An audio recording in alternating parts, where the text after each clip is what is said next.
নামাজটা পর্যন্ত রাসূল সাল্লাল্লাহু আলাইহি ওয়াসাল্লাম পড়েন নাই। কেন? ঋণ থাকার কারণে। এই ঋণ মানুষকে ধ্বংস করে দেয়।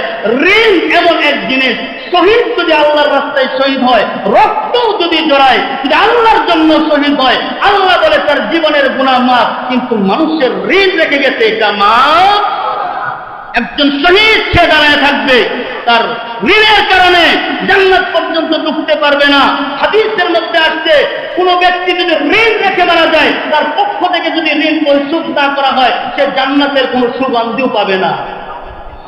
নাউজুবিল্লাহ। আসতে কোন ঘুমাইতেছেন? আপনারা ঘুমাইতেছেন? রাসূল সাল্লাল্লাহু আলাইহি ওয়াসাল্লাম বলেন, নাফসুল মুমিনি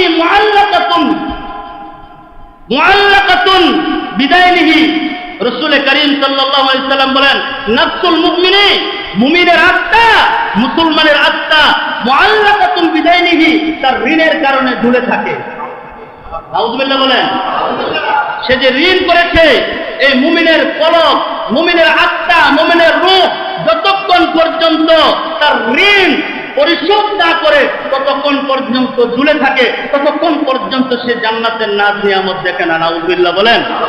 রাসূল বলেন, নাফসুল মুমিনি মুআল্লাকাতুন বিদাইনিহি ইউকবা আনহু। ইউকবা মানে যতক্ষণ পর্যন্ত তার পক্ষ থেকে আপনারা ঋণ পরিশোধ না করবেন, ততক্ষণ পর্যন্ত মুমিনের আত্মা ঝুলে থাকবে। তাহলে আপনি আমি মারা গেলাম, আপনি আমি সুবহানাল্লাহ আলহামদুলিল্লাহ তাসবিহ করতেছি, আল্লাহু আকবার তাসবিহ করতেছি, হায় হায় পাঁচ ওয়াক্ত নামাজি আমি, হায় হায় আমার মতো তাহাজ্জুদ কে করে, হায় হায় আমার মতো ইশরাক কে করে, আমার মতো আওয়াবিন কে করে, আমি তো একজন, আল্লাহু আকবার, হয়তো আল্লাহ আমাকে মাফ করে দিতে পারে না। হাক্কুল ইবাদ, বান্দার হক নষ্ট করে তুমি মরছো, তোমার কোনো মাফ হইতে পারে না। কথা বলেন ঠিক না বেঠিক? আল্লাহ বলেন, এটা আমার ইবাদত, নামাজ আমার জন্য, জিকির আমার জন্য, না করলেও আমি আল্লাহ মাফ করে দিতে পারি। বান্দার হক নষ্ট করে গেছো, আমি চাইলেই ক্ষমা করতে পারি না, বান্দা যতক্ষণ ক্ষমা না করে। বান্দার এখতিয়ার। আপনি রয়েছেন আপনার মতো করে, আপনার জীবনে সব রয়ে গেল, আপনি ঋণ দিতে পারলেন না। এটা আফসোসের, এটা আসলেই খুব গুরুত্বপূর্ণ বিষয়, এটা আফসোসের বিষয়। আপনি কেন আপনার ঋণ পরিশোধ করলেন না? কেন বাবা বলেন? এখানে যারা আছেন ঋণ আছে না? ঋণ আছে না?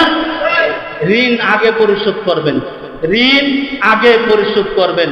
ঋণ নিয়ে কোনো গেরাগেরি কইরেন না। রাসূল সাল্লাল্লাহু আলাইহি ওয়াসাল্লাম তিনি আরেকটা কথা সুন্দর করে বলছেন, যে কথাটা আপনি আমার সাথে একবারে প্রতিদিন যায়। রাসূল বলেন, মাতুলুল গানিয়্যি যুলমুন। একজন সক্ষম ব্যক্তি, তিনি ঋণ নিয়েছেন, কর্জা নিয়েছেন, কিন্তু পরিশোধ করার মতো এবিলিটি তার আছে, কিন্তু সে পরিশোধ করে না, তার বাহানা করে।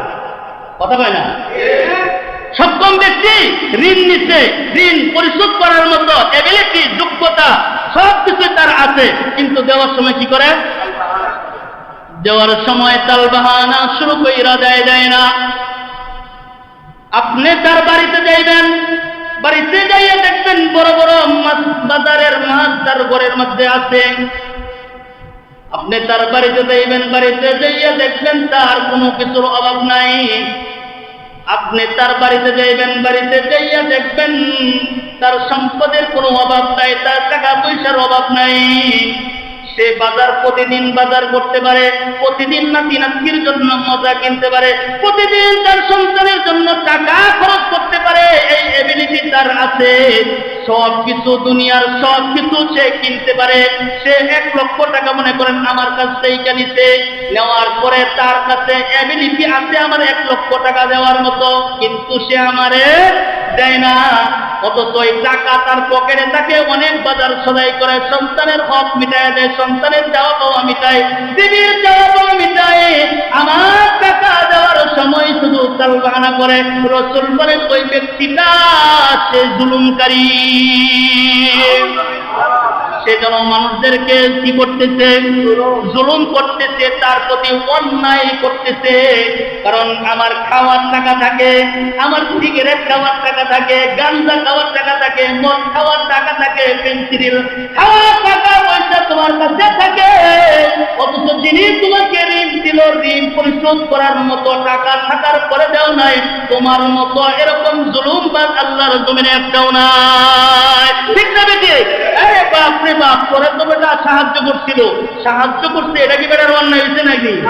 মাঝে মাঝে আবার ঘরে বেটা খাইয়া দিয়ে দিলেন নি তারে, তোর টাকা দিতাম নেই, তোর টাকা তো দিতাম, তুই আমার কইলে করে এখন যে টাকা আমার কাছে চাইনি করে, যা আমি তোর টাকা দিতাম না, দেখতাম তুই আমার কিতা করস। ঠিক না বেটি?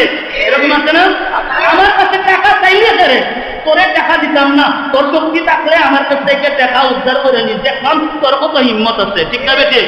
এরকম আছে না নাই? যারা বলেন আছে না নাই? রাসূলুল্লাহ সাল্লাল্লাহু আলাইহি ওয়াসাল্লাম এই ব্যক্তির সম্পর্কেও বলেন, এটা বুখারীর riwayat, বুখারী শরীফের স্পষ্ট হাদিস। রাসূলুল্লাহ সাল্লাল্লাহু আলাইহি ওয়াসাল্লাম বলেন, মান আখাযা আমওয়ালান নাস ইরিদু আদামা আদাল্লাহ। আল্লাহর রাসূল সাল্লাল্লাহু আলাইহি ওয়াসাল্লাম বলেন, মান আখাযা আমওয়ালান নাস ইরিদু আদামা আদাল্লাহ। কোন ব্যক্তি ঋণ নিতে, বলেন কি নিতে? কোন ব্যক্তি ঋণ নিতে, ঋণ নেওয়ার পরে চিন্তা ফিকির হইল আমি তার ঋণ তাড়াতাড়ি পরিশোধ করব। সুবহানাল্লাহ বলেন। আমি তার ঋণটাকে তাড়াতাড়ি পরিশোধ কইরা দিব। এই ফিকির যদি ওই ঋণ নেওয়া ব্যক্তির অন্তরের ভিতরে যদি থাকে, আল্লাহর রাসূল বলেন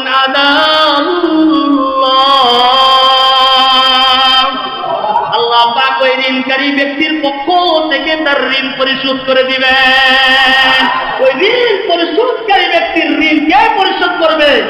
যদি অন্তরের ভিতরে থাকে কি যে আমি তার সম্পদ নিছি, ঋণ নিছি, ঋণটা আমি যথারীতি সময়ে প্রদান করে দিব, পরিশোধ করব, এমন চিন্তা ফিকির যদি থাকে, আল্লাহ বলেন, রাসূল বলেন, আল্লাহ নিজে তার সম্পদের ঋণ আদায় করে দিবেন। সুবহানাল্লাহ। তারপরে রাসূল বলেন, ওমান আকাদা ইউরিদু ইতলাফা